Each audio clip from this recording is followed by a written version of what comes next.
Bueno, en el apunte hay una parte que es como una introducción. Hay cosas que las voy a leer, pero las voy a leer tal cual están acá porque son conceptos que tienen que recordarlos. No los tienen que recordar de memoria, pero sí tienen que entender el concepto. Entonces, para poder detenerme en cada cosa y no olvidarme de nada, yo voy a hacer lectura de lo que está en la guía. Y después, bueno, vamos a hacer también ejercicios. En la primera parte de vectores, la parte más importante del apunte es cuando en el párrafo, que no sé en qué página lo tienen ustedes, porque yo tengo un apunte viejo, cuando empieza a hablar del centro de masa y dice ¿qué es un centro de masa?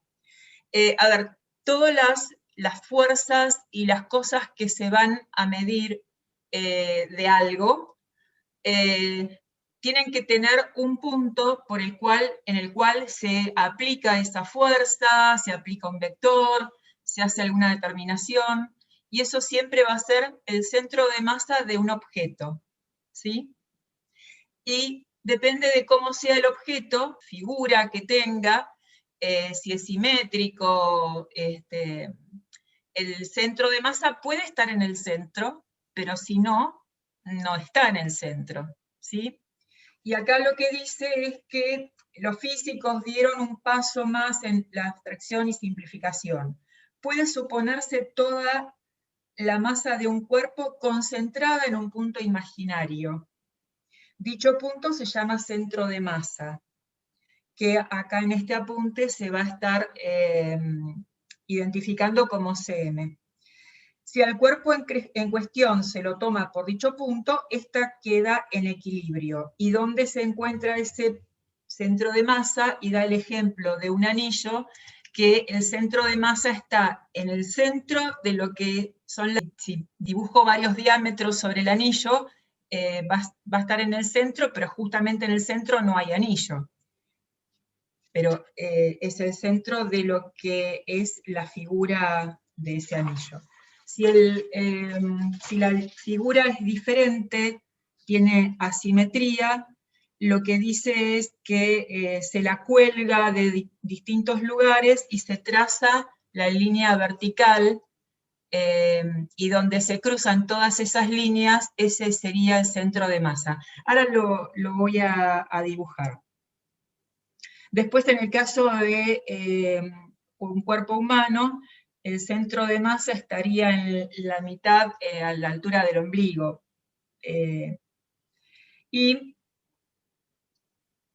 dice que este punto, además, de simbolizar la concentración de toda la masa del sistema que representa, tiene la propiedad de ser un punto de equilibrio. Y esto es importante. Cuanto más bajo se encuentre el punto, y mientras se proyecte sobre la superficie de apoyo de sustentación del sistema, el cuerpo quedará en un equilibrio estable. Esto implica que hay que interactuar con el sistema para quitarlo de esta situación. Cuanto más bajo y más amplia sea la superficie de apoyo, más estable será el equilibrio. Todo esto que yo leí es algo importante y es conveniente que se entienda. Ahora lo voy a hacer con respecto a una figura que está acá en el apunte, qué significa esta figura y cómo se toma en cuenta ese equilibrio, ¿sí? Bueno. Voy a hacer el dibujo que está...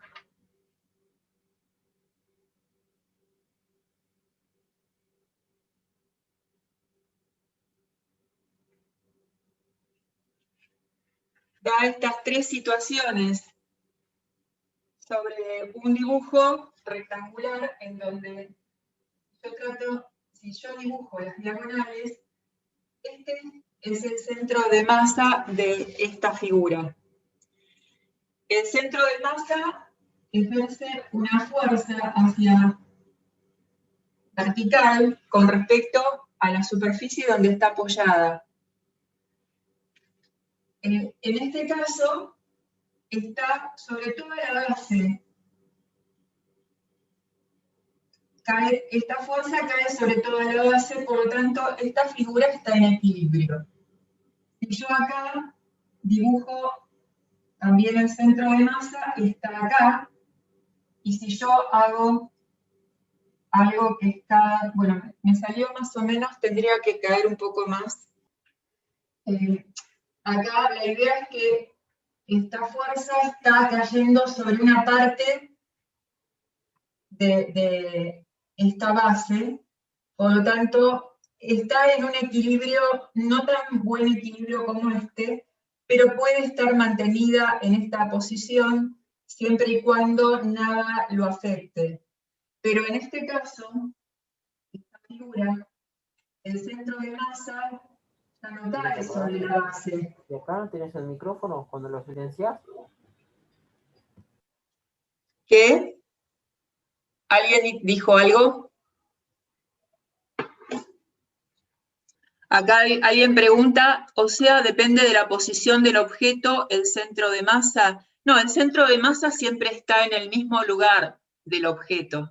Fíjense que acá el centro de masa siempre está en el mismo lugar. Lo que va a variar es qué equilibrio está ejerciendo ese objeto según en qué situación se presente. Mientras la proyección del centro de masa perpendicular a la superficie de apoyo caiga sobre la base de esto, va a permanecer en equilibrio. Pero ya acá, esto no cae sobre esta parte, la proyección no cae sobre esta parte, cae más sobre esta otra. Por lo tanto, la posición de equilibrio va a hacer que esto se caiga. ¿Se entiende eso? Sí, profe. Acá hay varios otros ejemplos. Les digo esto porque en los exámenes de años anteriores se tomó distintas situaciones en donde ustedes tienen que decir, por ejemplo, cuál sería la posición más estable de algo o si afecta sobre un cuerpo determinado que se le ponga otra cosa encima. Acá también habla en el apunte que, esperen que estoy con unos anteojos que no son los que me sirven. No marqué. Bueno, en el caso del mechero que tienen como dibujo, que el centro de masa estaría un poquitito más arriba que la parte negra que tiene el mechero. Y en el primer caso, ese mechero está, a ver, el mechero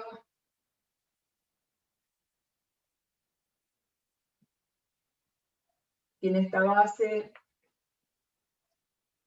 Disculpen que estoy dibujando mal, pero en este caso está así, el mechero, esta sería la base, y el otro está parado, de cabeza. El centro de masa está acá. La proyección, en este caso, cae sobre la base. En este caso, la proyección está acá, pero bueno, está apoyado con estos dos lados, por lo tanto está en equilibrio. En este caso, también, pero basta que se lo mueva un cachito para que el peso de esta parte haga que se caiga. En este caso, la fuerza que hay que hacerle para que se caiga va a ser mayor, porque tiene una base bastante más grande que lo sustenta. ¿Se entiende la idea? Claro, yo entiendo que un objeto, si está apoyado en su base natural, va a ser mucho más difícil moverlo que si está puesto en una posición que no sería su base natural, digamos. Perfecto. Pero en este caso, por ejemplo, no está apoyado sobre la base. Pero si, por ejemplo, le ejerces alguna vibración, va a tender a caer sobre este lado. Claro, como que va a buscar volver a tener su base. Claro, pero en este caso no. En este caso va a tender a caer para este lado. ¿Por qué? Porque la proyección del centro de masa, perpendicular a la superficie, está más para este otro lado. Es más o menos algo intuitivo, ¿sí? Y después... O sea, si lo estuviera empujando, ¿sería lo mismo, profe? ¿Qué cosa? ¿A cuál de ellos? ¿A lo que dibujé arriba? Al de arriba, en el medio, o sea, póngale que no está apoyado sobre el centro, pero ahí estaría como que lo estuvieran empujando para el otro lado. Claro, todo depende de la fuerza, ¿eh? Ojo que si le ejerces mucha fuerza, obviamente que va a superar la fuerza del peso que tiene, y porque después vamos a ver la descomposición de fuerzas. Pero sin imaginar una fuerza, sino que imaginando una pequeña vibración para que la fuerza no sea muy grande. Acá si lo vibras un poquito, esto va a hacer que caiga para este lado, que vuelva a esta posición. Pero en este caso no. En este caso, si le ejerces alguna vibración, va a caer sobre este lado.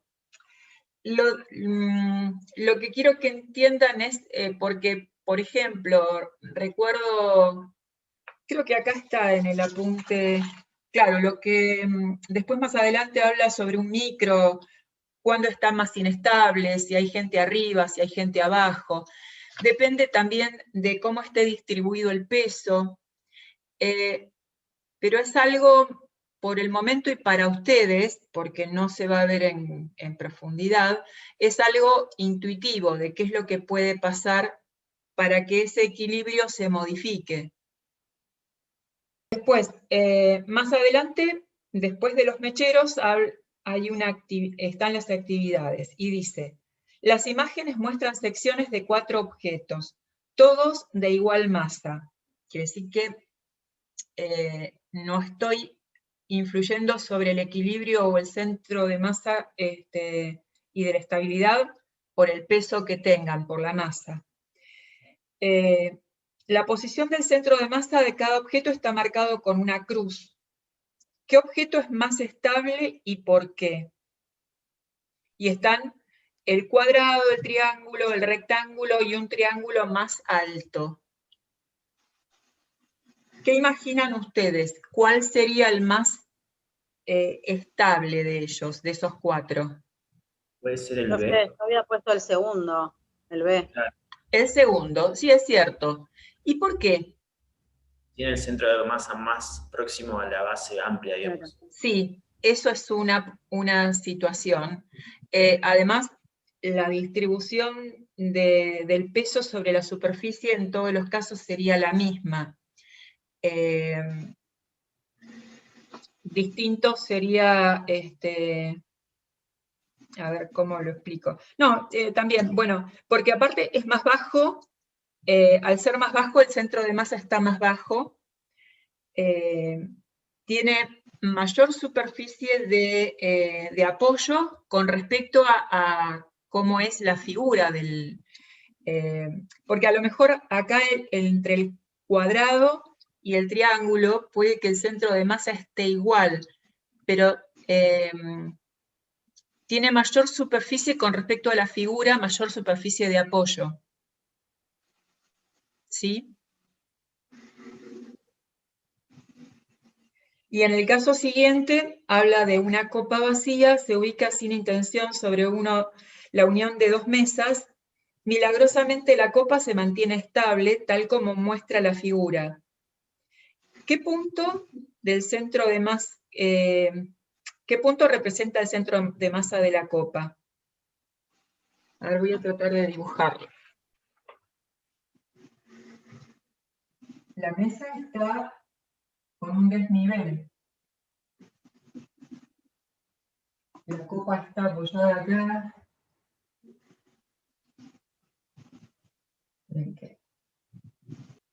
Y da el punto A, el punto B, el punto C y el punto D. ¿Cuál de estos puntos es el centro de masa? Yo había puesto el C, profe. Sí, es el C, es este. Y si yo trazo una perpendicular a la superficie de apoyo, cae justo o cae un poquito corrido al apoyo que tiene acá. Eso hace que quede en química hay algo que se llama equilibrio metaestable, porque basta que, por ejemplo, se lo sople un cachito y ya se caiga, pero puede mantenerse. Si quisieran hacer la prueba con una copa que no les importe que se rompa, pueden intentar hacer eso, pero van a ver que logran ponerlo en equilibrio. Si esta superficie fuese más alta, si estuviese un poco más arriba, tal que esta copa se inclinara un poco más, ya ese centro de masa que tiene la copa caería por fuera del apoyo que está acá. ¿Se ve esa situación? Sí. Si la copa estuviese por acá, el centro de masa ese va a caer fuera de este apoyo que tiene la copa, y entonces eso haría que la copa se caiga. No podría llegar a mantenerla quieta y estable en ningún momento, como en la situación anterior. Eso es lo que quieren que ustedes imaginen y entiendan por qué está estable en este caso. Después, a los pasajeros de un micro no se les está permitido acceder al piso de arriba. Esto será porque, y da 4 situaciones. El ítem A dice, ellos causarían que el micro sea más inestable. La situación B dice que ellos causarían que el micro vaya más lento. La C, ellos incrementarán la rapidez del micro. O la D, ellos harían descender el centro de masa del ómnibus. ¿Cuál para ustedes es la situación que se da en este caso? Sea inestable, que sea más inestable. Claro, exacto. Mayor peso en la parte de arriba hace que el centro de masa aparte quede más arriba. Y cualquier movimiento por viento, por ejemplo, al andar con velocidad en la ruta, cualquier vibración por el asfalto, hace que ese micro se balancee por estar el centro de masa más arriba porque tiene mayor peso en la parte de arriba. Si en cambio los pasajeros se ubican más en la parte de abajo, si tienen más peso, por más que el micro siga teniendo la misma altura, el centro de masa se ubica más abajo. ¿Se ve intuitivamente eso? Porque eso es lo importante que imaginen para después contestar los problemas que les aparezcan en el parcial. Bueno, vamos al siguiente punto, que son las magnitudes. Son propiedades físicas que pueden ser medidas como, por ejemplo, la temperatura, la longitud, la fuerza, la corriente eléctrica. Y esas magnitudes pueden ser escalares o vectoriales. Son diferentes son datos diferentes los que hay que dar cuando se quiere dar una magnitud escalar que cuando se quiere dar una magnitud vectorial. Las primeras, es decir, las magnitudes escalares, corresponden a cantidades que con solo saber el valor y la unidad de medida son suficientes para conocer completamente a la magnitud en cuestión. Por ejemplo, la edad, la temperatura, sería también la longitud, ¿qué otra cosa? El peso, todas esas magnitudes son escalares. Y acá dice valor y unidad de medida. Es decir que si yo tengo, por ejemplo, Escalares, por ejemplo, puede ser 8 kilogramos, 1,50 metros, 18 años.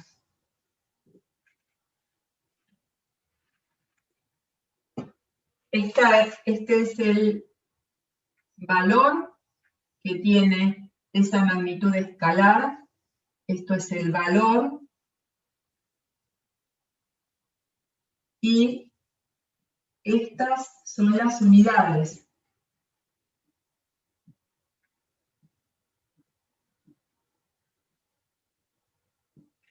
¿Sí? Kilogramo, metro, años. Lo aclaro para que sepamos de qué estoy hablando cuando hablo de valor, cuando hablo de unidad. ¿Sí? Dice, mientras que las segundas son magnitudes que requieren más información para conocerlas.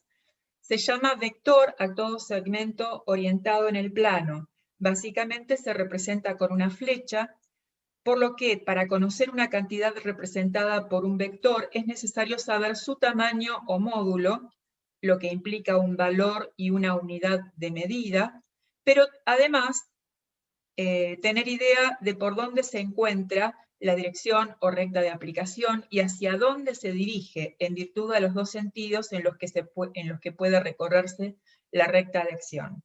Es decir, que los elementos de un vector, que son los que dice después a continuación, son puntos de aplicación, módulo, dirección y sentido. Entonces, en las magnitudes vectoriales yo tengo que tener un punto de aplicación, un módulo,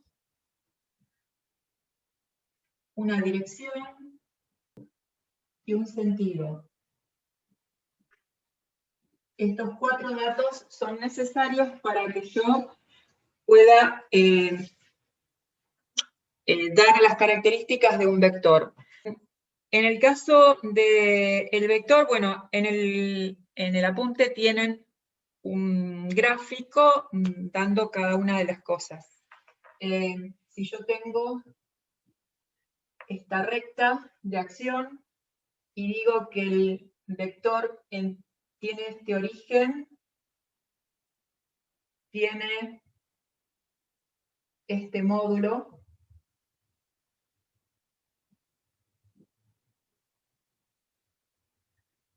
esta recta de punteada que yo dibujé acá sería la dirección.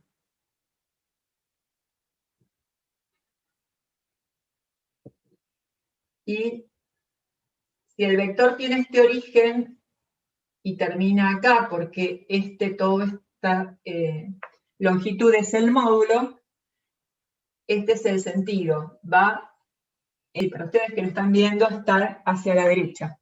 ¿Sí? Hacia la derecha, un poco hacia arriba. Bueno, y después empieza con los ejercicios, cómo se resuelven. Vamos al ejemplo del vector A, cómo se descompone, y después sumas y restas de vectores. Esto también se toma en el examen, ¿sí? La última clase de integración, después vamos a ver cosas que se toman en el examen más concretamente. Pero a medida que voy explicando cosas, les voy avisando qué son las cosas importantes. Acá, en el ejemplo que da el apunte, dice 2i más 3j son las coordenadas que tiene este vector en el eje XY. Esta primera corresponde al eje X y esta corresponde al eje Y. Entonces, de acá esto es 2, y esto es 3,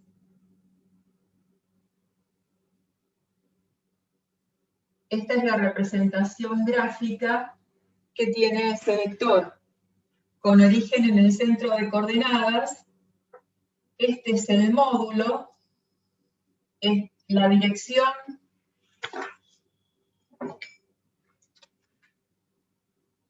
es toda esta línea que va hacia arriba y hacia abajo, y este es el sentido. Con dar estas dos características de este vector, yo ya sé todos los datos que necesito para un vector. Bueno, en el ejemplo que da el apunte habla de suma de dos vectores, el vector A, que tiene como coordenadas 4 y 3, y B, que tiene coordenadas 2 y 5. Comienzo a dibujar eso. Siempre de este par de coordenadas, el primer valor corresponde a la coordenada sobre el eje X, y esto sobre el eje Y. El segundo valor es sobre el eje Y, el vector sobre el eje Y.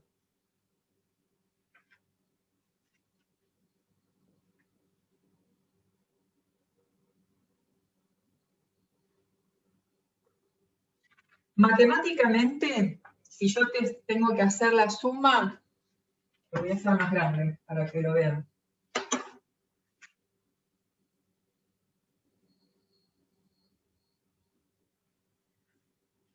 Lo que tengo que hacer para sumar, tomo la primer componente del vector A sobre el eje X y la componente del vector B sobre el eje X.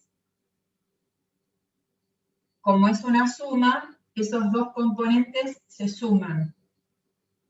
Y después, la componente Y del vector A más la componente Y del vector B.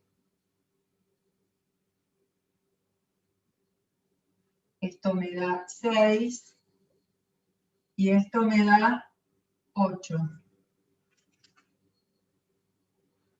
El vector suma va a tener componente sobre el eje X igual a 6 y componente sobre el eje Y igual a 8. Profe, una consulta. ¿Sí? Póngase que el 3 del componente A sea menos 3, ¿no? Sí. ¿Cambiaría el signo al más? Claro, se ¿Puede coloca ser? con cada valor, incluyendo el signo. Si yo tuviera, a ver, lo hago acá, si se corta nos volvemos a conectar. Si yo tengo A igual a 2 menos 1 y B igual a menos 3, 5. Yo tengo que hacer A más B. Entonces pongo 2 más menos 3. Y después el siguiente es menos 1 más 5. Cada uno lo tomo con el signo que tiene. Hago la operación que corresponde, que en este caso es una suma. Pero cada valor lo tomo con el signo que tiene. En este caso, la suma, entonces, me va a quedar, acá es 2 más menos 3, queda 2 menos 3, por lo tanto me va menos 1, y acá es menos 1 más 5, esto es 4. ¿Se entiende?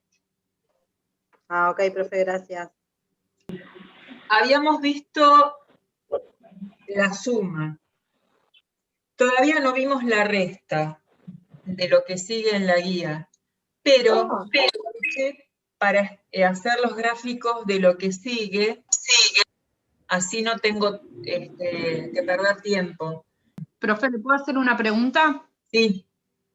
Siempre que se haga la parte vectorial va a haber que hacer la suma o la resta y siempre graficar. Eso se lo va a indicar el ejercicio que tengan que hacer en el examen.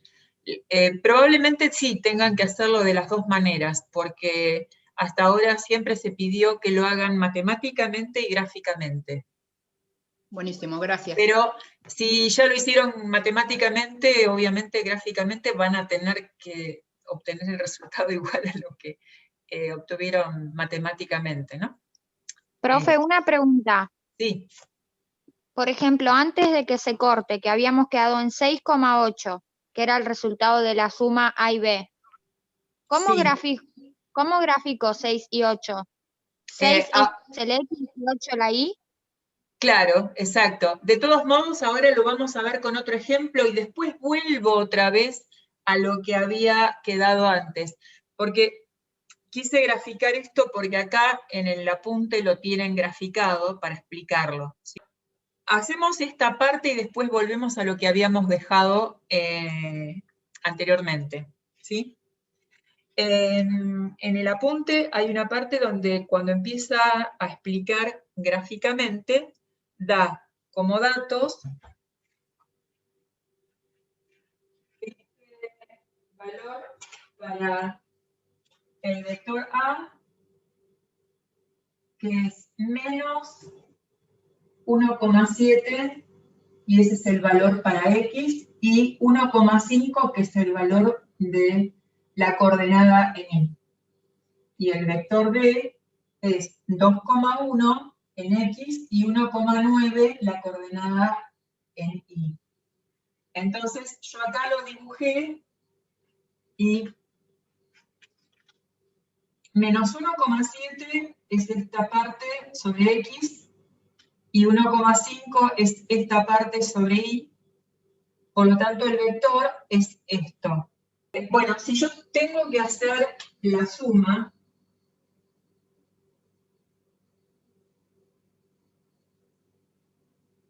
habíamos dicho que yo sumo las coordenadas en X de un vector y el otro, es menos 1,7 más 2,1, y después sumo las coordenadas de en Y,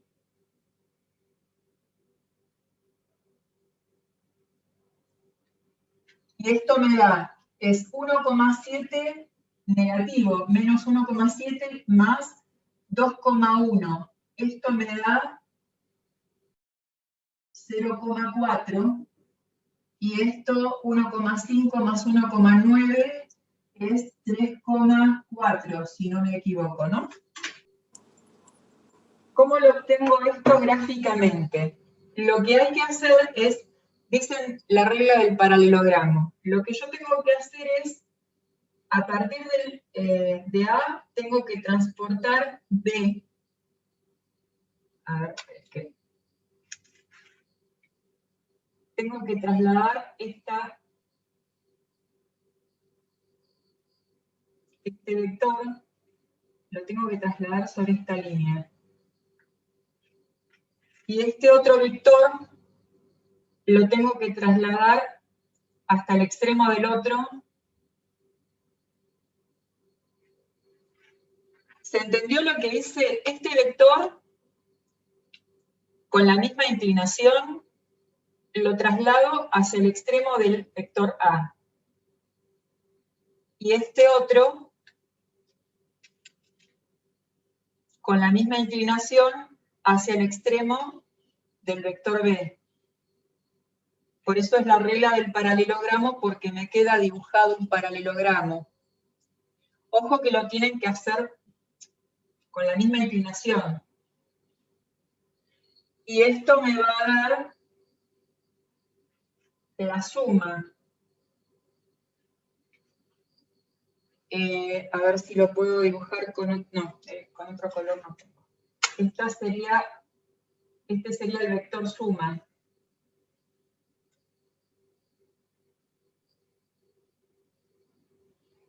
Y este vector suma tiene como componente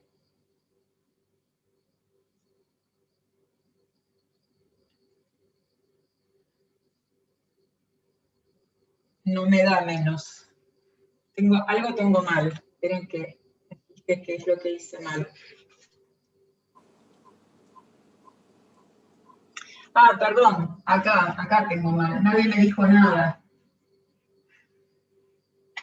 Menos 1,7 más 2,1, este es el valor más grande, este es negativo y es el valor más chico, el resultado no da negativo. El resultado da positivo. ¿Nadie se dio cuenta?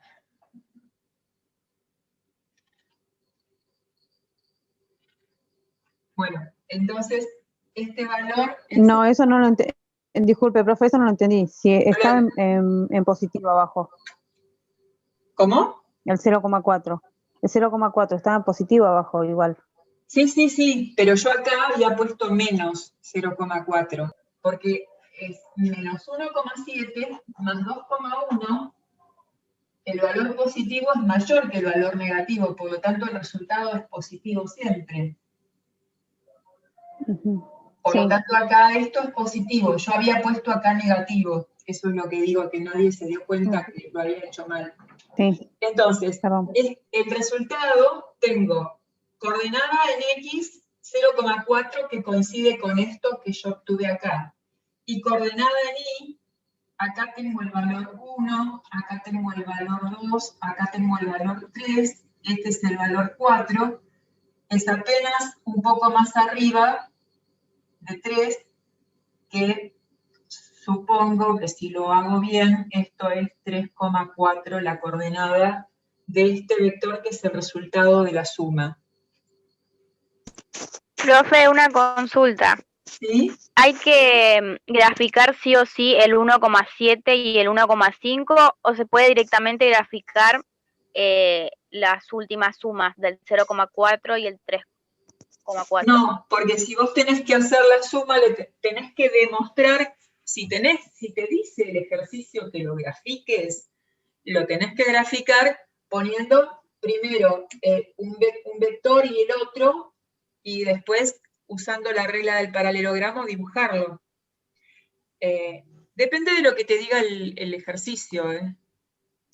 Tenés que guiarte y cumplir lo que te pida el ejercicio que te toque. De cómo va a aparecer si tenemos que graficar los 3 vectores o solamente el resultado de uno. ¿Cómo lo va a especificar? Acá yo tengo 2 vectores y este sería la suma de los 2 vectores. Claro, y si te nosotros piden que tendríamos hagas, que hacer... si te piden que hagas la suma de 2 vectores, tenés que dibujar los 3. Tenés que dibujar un vector, tenés que dibujar el otro, y por la regla del paralelogramo, ¿cómo obtenés el resultado? Bárbaro. ¿Se Gracias. entiende? Sí, Después sí, alguien sí. me había preguntado algo más. Sí, lo de la regla del paralelogramo se aplica siempre, digamos. Sí, hay otra forma de hacerlo también. Es no haciendo un paralelogramo, sino transportando. Si queda tiempo lo explico. Hay otra forma de hacerlo en donde quedan menos líneas en el gráfico. Pero se usa principalmente esa otra forma cuando tenés varios vectores que se están sumando o restando.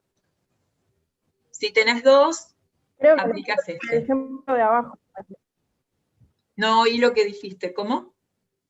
Sí, creo que en el ejemplo de abajo hay 3, que es como que aplica No, otra en cosa. el ejemplo de abajo está explicada la resta. No es que hay 3. Lo que explica es la resta, que lo voy a dibujar ahora acá.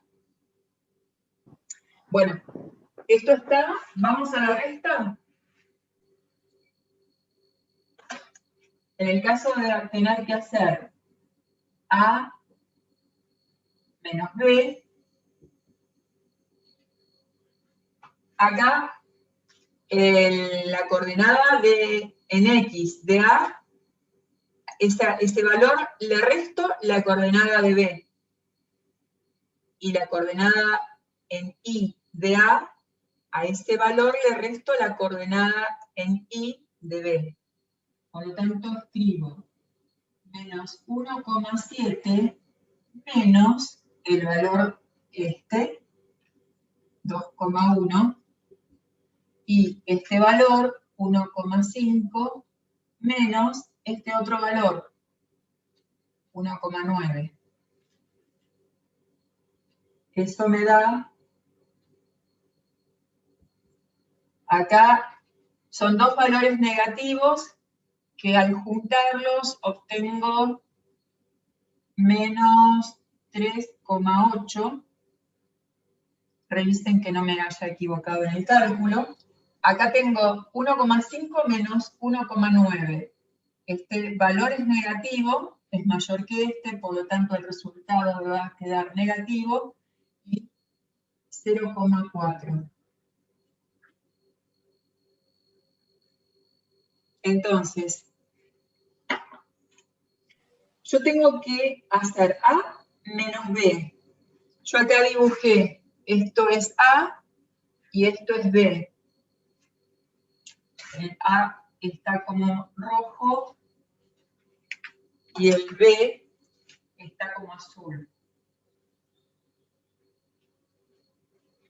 Lo que acá en el apunte explica es que si yo tengo esto como B, para hacer la regla del paralelogramo, lo que tengo que dibujar es el menos B, que está en la misma dirección que esta, pero hacia abajo.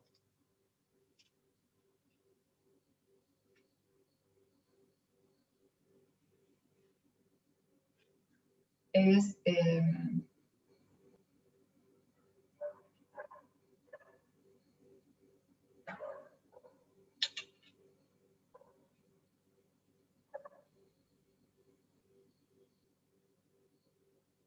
Bueno, lo que digo es, al vector A lo dejo tal cual, el vector B lo pongo con sentido opuesto, con las mismas coordenadas que tenía antes, negativas. O negativas o le cambio el signo. Si las tuviera negativas, las tengo que pasar a positivas. Cuando tengo que hacer una resta, le cambio el signo a las coordenadas del vector que estoy restando. Y ahora me olvido de este vector y sobre este hago la regla del paralelogramo. Y eso lo hago, transporto esta orientación, esta pendiente al extremo de este vector y esta misma al extremo de este.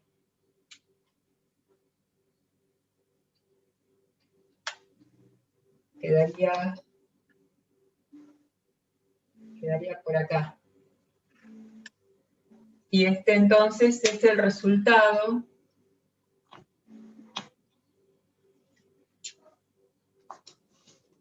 de la resta.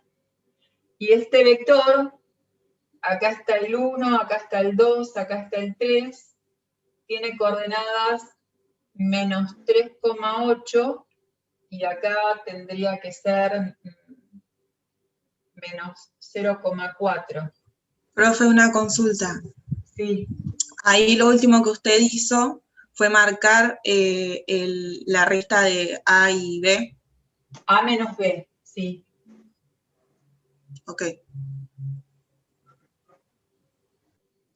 Si hubiera tenido que hacer B menos A, en lugar de este vector que es el B, ponerlo en sentido opuesto, el que tendría que haber puesto en sentido contrario es este. Si hubiera tenido que hacer B menos A. ¿Se entiende? Sí. Bien. Habíamos Profe, dejado antes, sí. usted está marcando en el gráfico los primeros números que dice de A y B y después la resolución, la respuesta que hicimos. Claro, sí. Las dos cosas se marcan. Como Sí, está sí. primero y después la cuenta. Claro. Para el vector A yo había marcado las coordenadas, que eran menos 1,7 y 1,5. Para el vector B yo había marcado 2,1 y 1,9.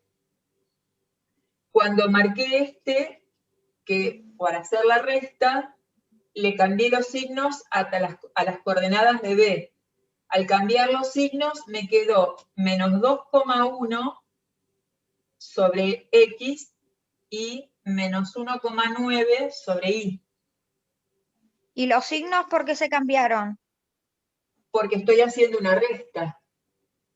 Ah, Porque al hacer la resta, acá, matemáticamente, yo pongo menos este valor. ¿Se ve? Profes, ¿siempre se cambia el signo del B? No. Si yo estoy restando B, sí. Se cambia el signo del vector que estoy restando. Por eso les decía que si yo hubiera tenido que hacer B menos A, al vector B ponía el tal cual, A. le cambio los signos a las coordenadas de A. Y en ese caso, la coordenada de A, si hubiera tenido que hacer Pasaría B positivo. menos A, hubiera quedado como coordenada más 1,7 como coordenada en X y menos 1,5 como coordenada en Y. ¿Sí? ¿Está claro? Sí, ahí se entendió mejor. Ah, Sí, bueno. sí. Bueno. Sí, profe, se entiende. ¿Alguna Sí, profe, se entiende. pregunta? Yo tengo una pregunta, no sé si media colgada, pero en la primera etapa de los ejercicios de suma y resta estábamos trabajando con números enteros. ¿Por Sí. qué acá estamos trabajando con 1,7, 1,5? ¿Esos valores los dio usted o salen de una cuenta anterior que yo no vi o me perdí? No. Son ejemplos que da la guía. Ah, perfecto. Si mirás la guía que está publicada en la plataforma, son valores que da la guía. Los valores que te pueden dar, ojo, que te pueden dar valores enteros, valores decimales, valores con fracciones. Los valores Perfecto. pueden ser cualquiera. La guía da estos ejemplos, por eso puse estos valores, porque son los ejemplos que tenés en la guía. Perfecto, ¿Y gracias. con fracciones cómo sería?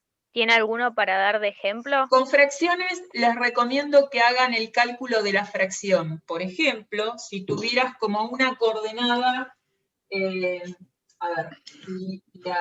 el vector fuese 3/4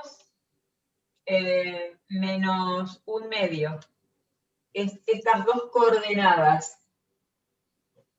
Una forma de sacar la coordenada para poder graficarla, sacás el decimal que le corresponde a cada una de estas coordenadas. Haces 3 dividido 4. 3 dividido 4 te va a dar 0,75.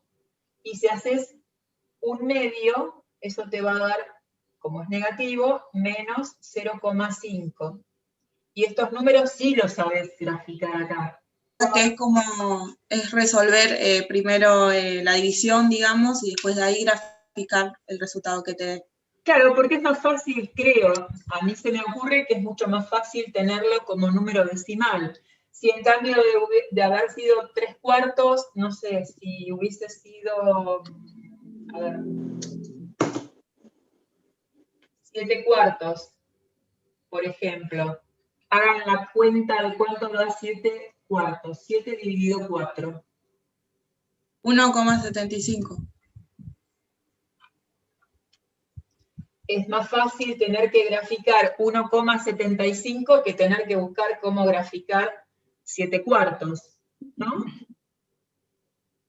Cuando tienen fracciones para graficar, pásenlo a número decimal, porque creo que es más fácil encontrar dónde está ubicado dentro del gráfico. Sí, y le hago otra consulta Sí, respecto al gráfico. ¿Está arreglado o hay una norma respecto a qué escala utilizar o eso? No, la escala la tenés que elegir vos, mientras que es conveniente que uses la misma escala sobre el eje X que sobre el eje Y. Es conveniente, pero sí, no, en eso va hoja a cuadriculada.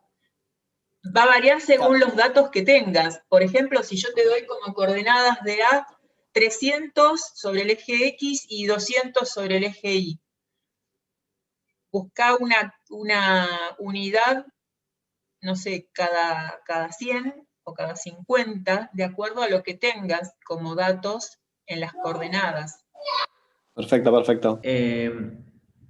O sea, nosotros podemos dibujar el vector suma o el vector resta sin necesidad, digamos, haciendo la operación. La regla del paralelogramo sería más que nada para verificar que esa suma o resta la hayamos hecho bien, ¿no? No, en el ejercicio te van a decir que lo resuelvas matemáticamente o gráficamente, o que lo resuelvas de las dos maneras. Tiene que estar explicado, indicado que lo tenés que hacer gráficamente. Si no, hacelo matemáticamente, que es más fácil. Claro. Me dice gráficamente, proyecto los vectores según si es suma o resta, y hago la regla del programa y ya está. Buenísimo. Claro, claro. Bueno, sí, habíamos dicho antes que teníamos el vector A, que era 4, 3, las coordenadas, y B tenía como coordenadas 2 y 5. Y habíamos hecho la suma, faltaba hacer la resta. Y acá hago lo mismo que había hecho antes, con el otro ejercicio que vimos recién.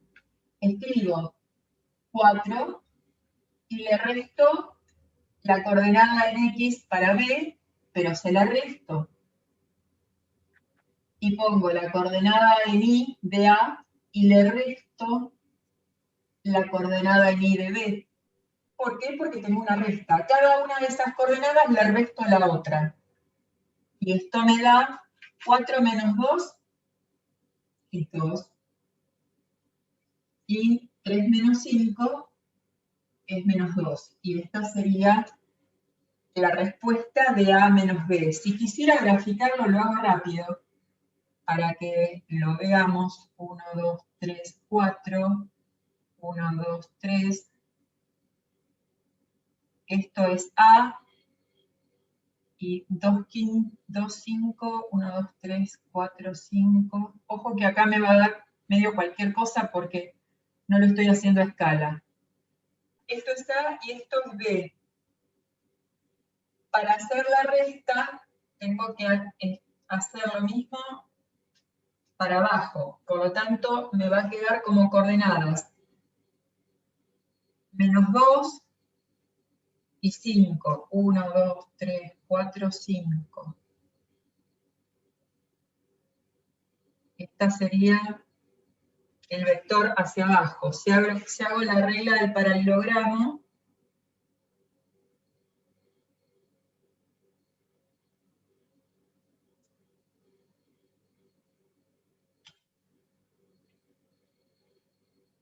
este sería la unión de las dos líneas que tracé, y este es el resultado. Y este resultado tiene como coordenadas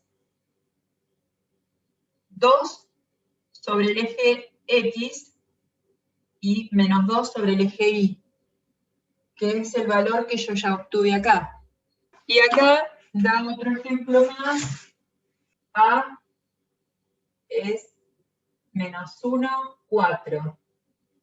B es 3, 6.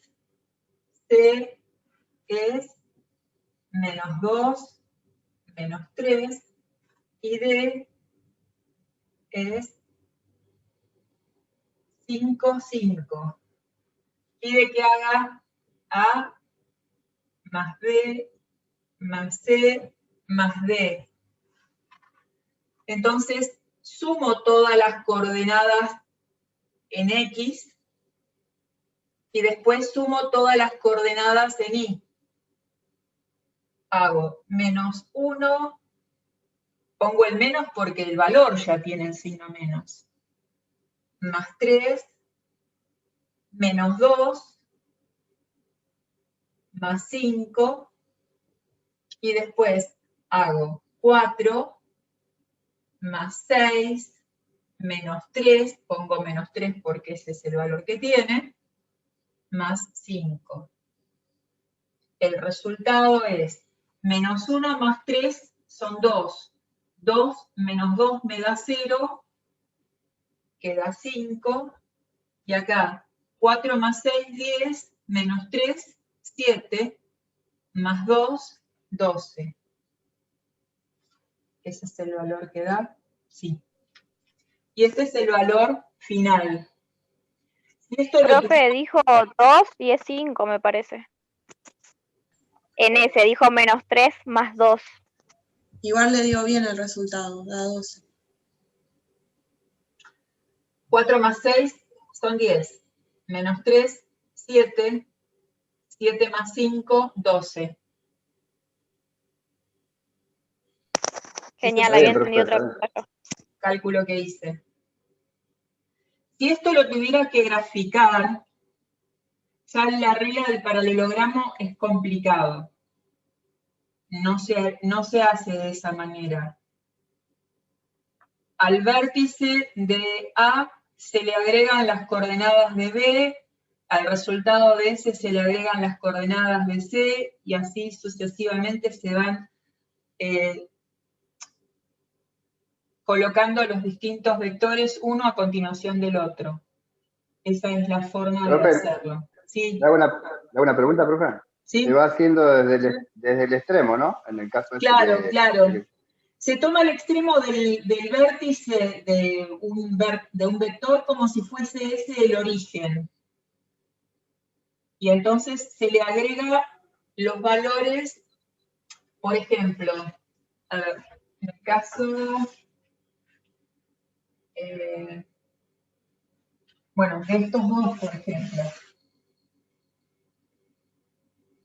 Tengo menos 1, 4, este es un vector, es A.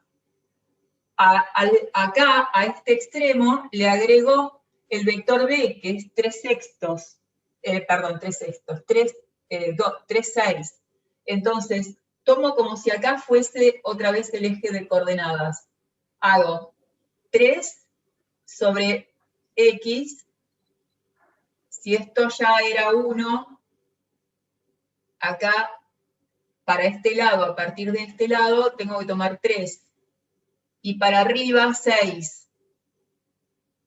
1, 2, 3, 4, 5, 6. Este es el extremo del otro. Y después, para sumar este, tengo que hacer lo mismo. Acá tomo como eje de coordenadas. Tengo que hacer 2 para este lado. Es 1 y 2.